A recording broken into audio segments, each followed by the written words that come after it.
Мы живем в сложное время, реакция поднимает голову. Северный человек, ДШРГ, Рустич, КПРФ разгоняют антимигрантскую, антиевропейскую, антиеврейскую, в конце концов, человекофобную риторику в угоду крупному российскому капиталу. Сегодня мы, коллектив канала «Перемен», разберемся с перечисленными бандформированиями и покажем, кто, зачем и на чьи деньги финансирует Фашню РФ. Дорогие друзья, перед просмотром нашего нового видеоролика настоятельно просим подписаться на наш канал в Telegram. Там мы анализируем актуальные новости с классовых позиций, выпускаем эксклюзивный материал по трепещущим событиям, рекомендуем книги к прочтению в рубрике «Что почитать», разоблачаем мифы в рубрике «Разбор фальсификаций», анонсируем онлайн-кружки и, конечно же, рассказываем о опыте солидарности рабочих разных стран в борьбе за коммунизм. QR-код на экране, ссылка, как всегда, в описании. Приятного просмотра! Некоммерческую организацию «Северный человек» создал не Маваши, а другие люди в конце 2022 года. Заявляется, что организация «Северный человек» хочет сохранить и передать потомкам ценности и традиции русского народа. Миш сказал, что они создают диаспору славян. Но в России только 71% русских, в Татарстане и Чувашии больше представителей других национальностей. Как же сделать Россию для русских, если в ней много нерусских людей? А еще диаспору создают мигранты, чтобы не чувствовать себя одинокими. Как сделать русскую страну, если значительную часть населения составляют нерусские? Несмотря на рассказы о проведении спортивных мероприятий и литературных кружков, реальной задачей Северного человека является, по сути, разжигание межнациональной розни. Организация прославилась участием в антимигрантских рейдах и взаимодействием с силовыми структурами РФ. Как заявляет Михаил Маваши, движение существует сугубо на добровольные пожертвования его участников и общественности. Только вот реальными спонсорами погромщиков выступает крупная русская буржуазия. Директором НКО «Северный человек» является Панькова Юлия Григорьевна. Она же руководит Центром социальных проектов Хамина, муж Панькова Евгений Хамин, член партии «Единая Россия», один из известнейших воронежских застройщиков жилых комплексов и коммерческой недвижимости, владелец торговых и развлекательных центров. А еще Северный существует благодаря грантам от администрации президента. То есть никакая это не организация русских, выступающих за нашу культуру, а очередной проект буржуазии, направленный на сколачивание новых черносотенцев, готовых по зову сердца давить выступления рабочих. Кстати, недавно Маваши заявил, что готов организовать совместные военные сборы с батальоном «Испаньола». Правые активисты готовят новое пушечное мясо, новых ручных псов для борьбы с недовольством внутри страны. В итоге они переводят взгляд трудового общества от реальных проблем с демократическими правами, вопросов собственности и неравенства на национальное противостояние. Якобы враг русского рабочего — это приезжий. На деле же и русский рабочий, и иммигрант, киргиз, узбек, таджик — бесправные рабы капитала, вынужденные тянуть лямку непосильного труда ради куска хлеба и простого выживания. Русская община — это еще одна свежая организация русских фашистов, что существует благодаря огромному денежному мешку. В этот раз с таким мешком выступил близкий знакомый Путина Константин Малафеев, о котором мы делали подробный ролик на данном канале, посмотрите по всплывающей плашке. Ее создали еще в декабре 2020 года, во время пандемии коронавируса. На их канале продвигали антипрививочную пропаганду, собирая одиозных мракобесов и просто одураченных людей. В активную фазу перешли в марте 2022 года, сразу после начала СВО. О том, как это было, давайте послушаем Бориса Корчевникова. Столько раз к тебе приходилось, просто когда только появилась русская община, когда там еще было там какое-то небольшое число подписчиков, и оно росло. Я смотрел, читал, я приходил, я к Андрею говорю: слушай, что за ребята, ты их знаешь? Он говорит: да, я тебя знаю, там, вот это там Женя Чесноков, это вот который абортами занимается, да, это вот, я тебе приду, сказал, расскажу, Андрей, и все как-то, я тебе расскажу, откуда это все выросло. И всякий раз, чем дальше шло, я спрашивал: слушай, это же потрясающе то, что делают эти ребята, расскажи.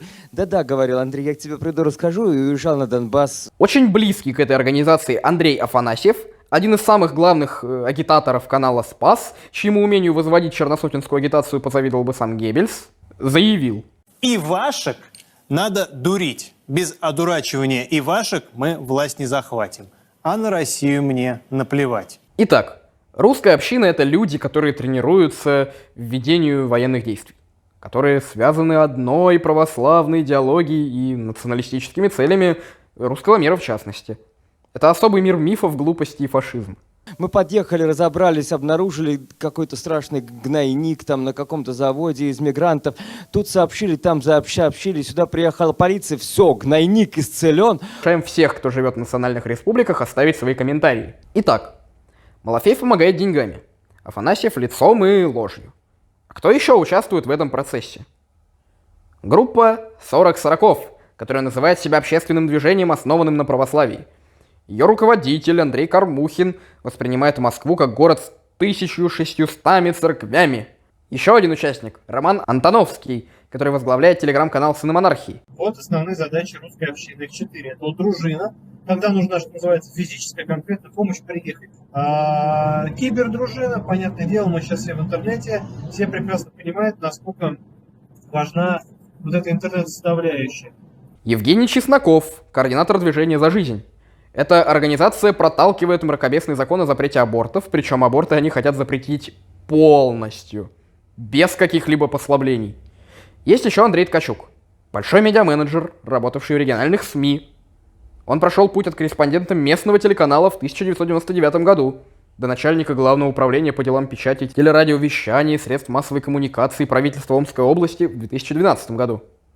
Он также создал подобное движение в Омске, оплот города Омск. Эта организация облизывала ядросов в Омской области. Андрей Ткачук видит свою организацию как националистическую, объединяющую русских людей. Он неоднократно заявлял об этом в своих роликах, в том числе и о том, кого будут принимать в русскую общину. Подводя итоги деятельности русской общины, можно говорить об обоснованности вопросов силовых структур к этой организации.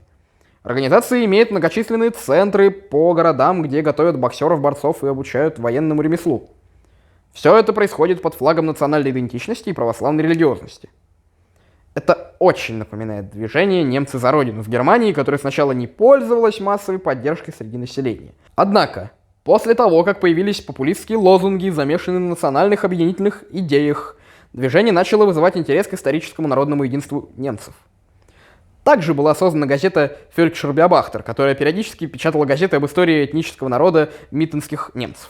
Депутаты их партии обещали повысить зарплату для немцев и помочь в борьбе с другими диаспорами, особенно с некоторыми из них, например, с евреями. Этим же постулатом следуют черносотенные монархические организации, из которых и берет свое начало русская община, распространявшая, кстати, протоколы сионских мудрецов. Подложный документ, созданный с антисемитскими целями, которым якобы излагаются планы евреев по установлению мирового господства и разрушению христианского мира. В этом свете забавно, что русская община не любит другие диаспоры. Всех этих людей объединяет националистическая трактовка вопроса российской государственности, кратко называемая «русский мир». Все это тревожный сигнал, в том числе для коммунистических организаций, которые также не любят монархисты. Гитлер говорил, что нацизм в Германии можно было бы остановить на ранней стадии его развития, если бы его противники разбили ядро движения. Однако борьба с фашизмом является прежде всего политической, и политическая основа, на которой она организована, является ключом к ее успеху. В 20 веке, когда фашизм пришел к власти, он следовал за революционными ситуациями, в которых рабочий класс не смог взять власть. Спад движения привел к тому, что средний класс утратил веру в способность рабочего класса изменить общество и стал восприимчивым к пропаганде фашистов. Сильное революционное руководство является ключом как к победе над фашизмом, так и к успешной борьбе за социализм. В 1920-е и 1930-е годы сталинисты занимали две противоположные позиции, обе, кстати, неверные. Во-первых, они клеймили социал-демократов как социал-фашистов. Они утверждали, что они так же плохи, как и сами фашисты, отвергая любое сотрудничество, даже когда дело касалось борьбы с фашизмом. Верно, что лидеры социал-демократов действовали в конечном счете как защитники капитализма, и что в Германии они даже участвовали в заговоре с целью убийства революционных лидеров Роза Люксембурга, Карла Липкнехта. Однако эти реформистские лидеры сильно отличались от фашистов, не говоря уже о составе реформистских партий, в которые входили миллионы искренних борцов рабочего класса. Такой подход отсекал коммунистов от этих рабочих и делал оппозицию настоящим фашистам более слабой и раздробленной. Сталинисты тогда резко развернулись, поддержав идею так называемого Народного фронта. Это была широкая коалиция против фашизма, включавшая не только партии рабочего класса, но и демократические, капиталистические партии. На самом деле это означало подчинение рабочего класса голосу капиталистов. Вопрос о социализме должен был быть отложен до тех пор, пока фашисты не будут побеждены. Это означало, что Сами условия, которые привели к фашизму, сохранялись. Это подрывало возможность отвратить людей от поддержки фашизма. Такой подход также сеял ложные иллюзии у некоторых капиталистических политиков. Даже самые либеральные капиталисты в первую очередь являются капиталистами, а во вторую – демократами. И с радостью выступят против своих союзников из рабочего класса, когда для того приходит время. По сути, борьба с фашизмом не может быть отделена от борьбы за социализм, который является единственным способом положить конец ужасам капитализма. Это единственный способ навсегда положить конец фашизму и другим формам реакции, которые система приносит с собой. Это единственный способ гарантировать жизненный уровень рабочего класса и средних слоев общества. Обращаемся к вам, товарищи. Занимайтесь самообразованием, ходите в литературные кружки, на уютной кухне.